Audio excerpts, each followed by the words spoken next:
Mayaƙan Yemen sun gargaɗi Amurka akan ƙasarsu ta Yemen. An kashe sojan haramtaccen ƙasar Isra'ila a kudancin Gaza. Ana ci gaba da yi wa shugaban ƙasar haramtaccen ƙasar Bani Yahudu zanga-zanga daga mutanen ƙasar. Wasu ɗaliban jami'a a Amurka sun shiga yajin cin abinci akan Falasɗinawa da ake kashewa a Gaza. Kamin shiga cikin shirin kai tsaye, muna roƙonku alfarma da ku daure ku danna alamar subscribe tare da taɓa alamar ƙararrawa. Barkanmu da sake kasancewa da ku a yau Talata, 6 ga watan Fabrairu, shekara ta 2024. Mayaƙan Yemen sun gargaɗi Amurka bayan hare-haren da Amurka da Birtaniya suka kai guda 36 a wurare 13 a cikin ƙasar ta Yemen. Mayaƙan Yemen sun yi gargaɗin ga Amurka cewa lallai ta kiyayi kai hare-hare a ƙasarta, domin kuwa idan suka ci gaba da kaiwa za su kai harin ramuwar gayya akan Amurka a duk inda sansaninta yake a yankin Gabas ta Tsakiya. An dakatar da harkokin sufurin jiragen ruwa a ruwan Maliya sakamakon hare-haren da mayaƙan Yemen suke kaiwa akan dukkan wani jirgin ruwan da ya nufi haramtaccen ƙasar Bani Yahudu. Ana gudanar da kashi 15 a cikin 100 na kasuwancin duniya ta wannan mashigar. Amurka ta kai hare-hare 83 a wurare da yawa a cikin Siriya da kuma Iraki.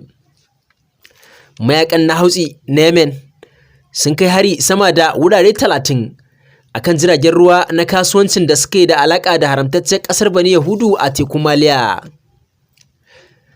An kashe sojan haramtaccen ƙasar Bani Yahudu a kudancin Gaza. Rundunar sojan haramtaccen ƙasar Bani Yahudun ce ta ce an kashe wasu daga cikin sojojinta a kudancin Gaza a ranar Asabar. Hakan na nufin adadin sojan haramtaccen ƙasar Bani Yahudu da ake kashewa a Gaza yana ƙaruwa, kamar yadda alƙaluma daga kafafen yaɗa labaran na ƙasar haramtaccen ƙasar Bani Yahudu ke nunawa. Ana ci gaba da yi wa shugaban ƙasar haramtaccen ƙasar Bani Yahudu zanga-zanga daga mutanen ƙasar, yayin da ake tunkarar wata 5 da fara yaƙin Gaza. Har yanzu akwai sama da mutum 100 da suke hannun mayaƙan Allah na Falasɗin, wanda dukkansu Yahudawa ne da mayaƙan Allah suka kama daga Isra'ila zuwa Falasɗin. Masu zanga-zangaye a faɗin ƙasar ta haramtaccen ƙasar Bani Yahudu na ci gaba da bore. Dubban mutane ne suka fantsama a kan manya-manyan titunan ƙasar da amsa kuwa da ganguna da kuma tutoci a cikin babban birnin ƙasar na Tel Aviv. Masu zanga-zangar suna zargin shugaban ƙasar Netanyahu da nuna halin koyin kula akan waɗanda ake tsare da su a Falasɗin.